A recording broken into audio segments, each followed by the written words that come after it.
Did you know that there are more than 150 defined critical illnesses? Among those, cancer, heart attacks, and strokes. If you're diagnosed with such an illness, your lifestyle and the way that you live are likely to change. Have you made adequate financial arrangements for the worst-case scenario? On the next FinSmart, we'll find out more about the benefits of critical illness cover. FinSmart, proudly sponsored by Liberty. In it with you.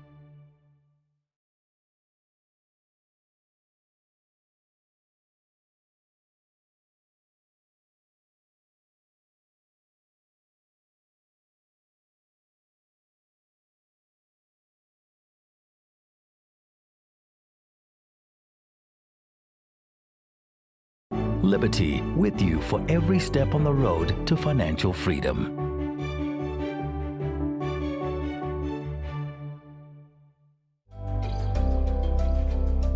With advancements in medicine and science, statistics show that you're more likely to be diagnosed with a critical illness than to die prematurely.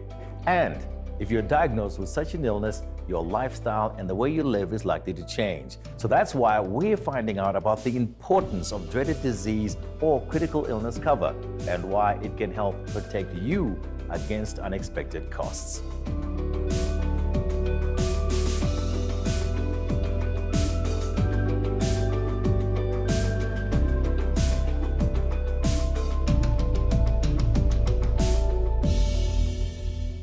What are considered critical illnesses in terms of insurance? In the insurance industry, we think of those illnesses which have a major impact on your life, your lifespan, or on your lifestyle.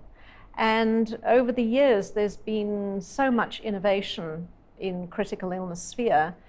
It's evolved to a product now where we can cover neurological disorders like Parkinson's disease, gastrointestinal conditions, autoimmune conditions like rheumatoid arthritis. How vulnerable are South Africans to such illnesses?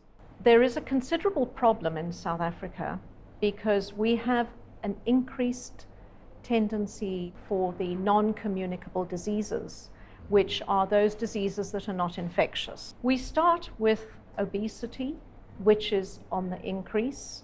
From obesity comes so many other diseases, the heart attacks, the strokes, the cancers. Now, Doc, is there a misconception out there that it's the older generation that should be more concerned about critical illness rather than, if you're in your 20s or 30s? As you get older, you're more likely to develop a heart attack or a stroke, and certainly cancer. That's the natural course of events. But partly because of the lifestyle changes that we are seeing in especially an urbanized population, we are seeing an increased number of younger people developing these diseases. It's not unheard of for a 30-year-old person to have a heart attack any longer, whereas 20 years ago, that was a rarity. We are seeing an increased trend in the development of cancer at younger ages, especially breast cancer in women, possibly genetic, possibly hormonal. So with all that in mind, how important is it for one to have dreaded disease cover? There are so many additional medical expenses that come about when one develops a critical illness. To have something like a dreaded disease or critical illness cover can assist with those lifestyle changes and just make the recovery process easier. How much is enough cover? I think for that kind of discussion, a financial advisor is critical, because what you have to do is look at your income bracket and how much you can afford. Can one get cover after diagnosis?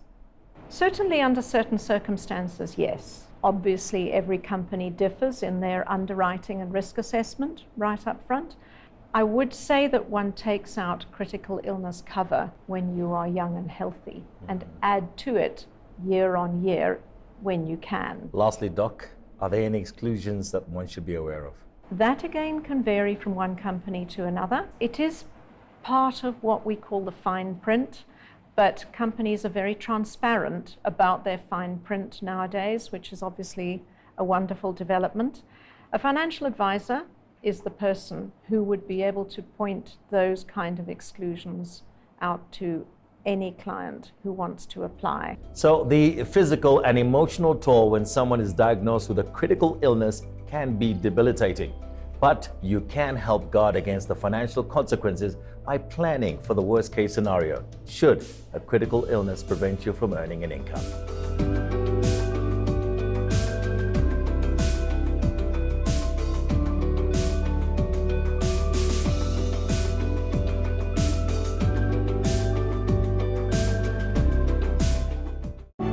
It's not just your financial freedom, it's your liberty.